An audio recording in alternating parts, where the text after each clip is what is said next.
we're getting close to the good stuff now. We're looking at, and I apologize, I haven't been writing these on the board so far, mate. I don't think it makes it any more difficult to keep track, but I will try to remember to put them up here so you know exactly what we're doing. 5.5.1, solving exponential equations. And these are all the examples we're going to do. I hope I've left enough room. Considerably smaller than the board we work on at school.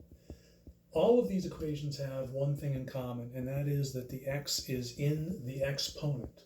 So the variable we're after is trapped up here in the exponent instead of being multiplied or divided by stuff or having an exponent on it, like x squared or something like that. We're going to have to do something that we skipped in section 5.4 in order to solve these, but I think it's pretty easy to catch on. There was no need to do the entire section just for this.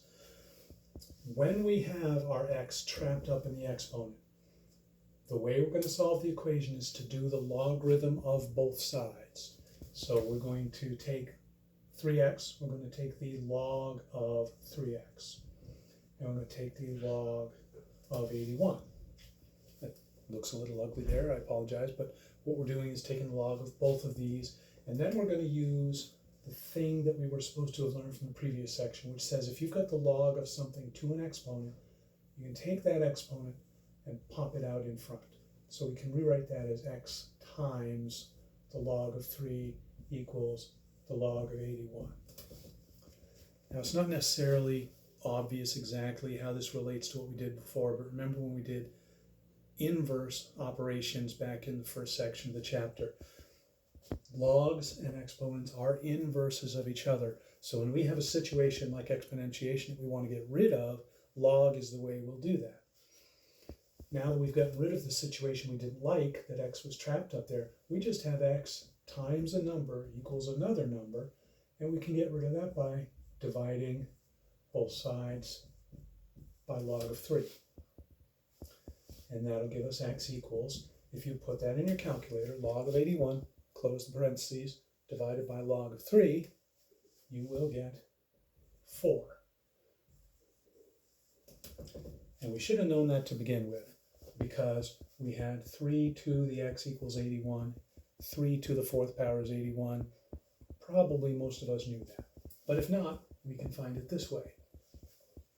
Here, we also have a bit of a shortcut we could take, because I know that 2 to the 3rd power happens to be 8, so I know 2x, the exponent is going to have to be equal to 3, and that'll give us 1.5. But suppose we can't see that. Suppose we want to do the log of both sides, and then we can use that trick of pulling that out in front. We've got 2x times log of x, times log of 2 equals log of 8. And then we've got x here multiplied by 2 and multiplied by log of 2. So a little bit ugly, but we can divide by both 2 and log of 2.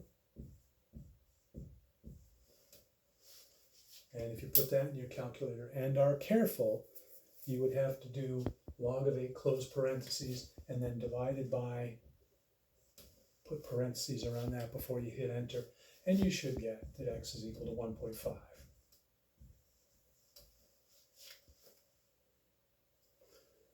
Here, there is no shortcut to take here. Here we could have looked and said, yeah, 4th power will work.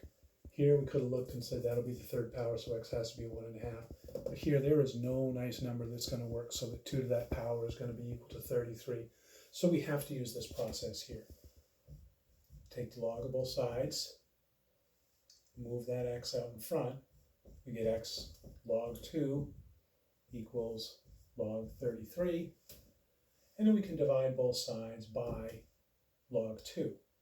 We'll get x equals log of 33 divided by log of 2, which, forgive me here, if you pop in the calculator, you get log of 33 divided by log of 2, and we get 5.044, give or take, in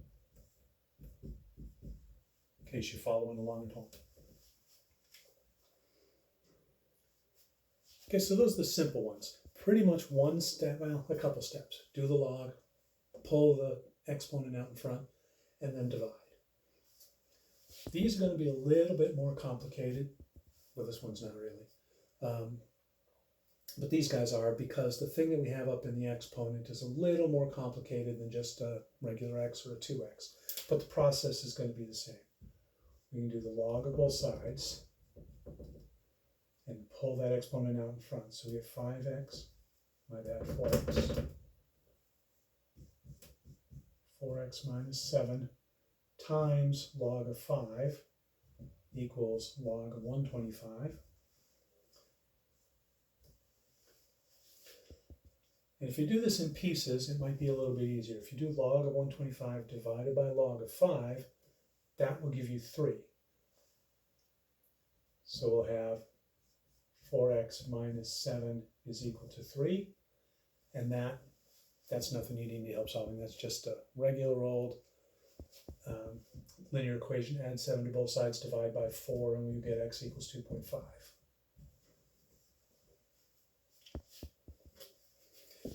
Something like this, it wouldn't make sense to use log here because our base of our exponent is e. So we'd want to use natural log here. And you may not love the idea of involving e's in this process, but it does make it a little easier. I apologize. When we take our t and put it out in front, right, we get t times the natural log of e equals the natural log of 1,000. And if you're good with this stuff, you recognize natural log of e as being 1. Because remember, what it means is, what exponent would you put on e to get e? That's obviously 1.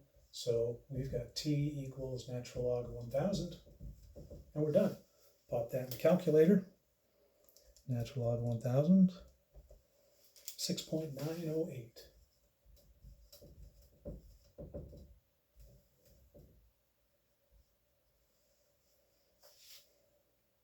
All right, one more. E to the negative, I'm not sure that's legible anymore. Okay. E to the negative 0.03 times t is equal to 0.08. We're going to do the same thing. We're going to do the natural log of both sides. We're going to be able to pull this guy out in front. So we'll have negative 0.03 t times the natural log of e equals the natural log of 0.08. Natural log of e we know is 1, so we don't even need that there. We have negative 0.03 t equals natural log of 0.08. All we have to do is divide by our negative 0.03. And we'll get t is equal to whatever that ends up being. Oops. Divided by a negative. Remember, the natural log of a small number is negative itself. So we have natural log of 0.08 divided by negative 0.03. So this top number is negative divided by negative should give us a positive 84.19, give or take. All right, practice those until you feel confident with them. They're really easy once you get the hang of them, but I understand they're a little bit yucky up front maybe. Good luck. See you next time.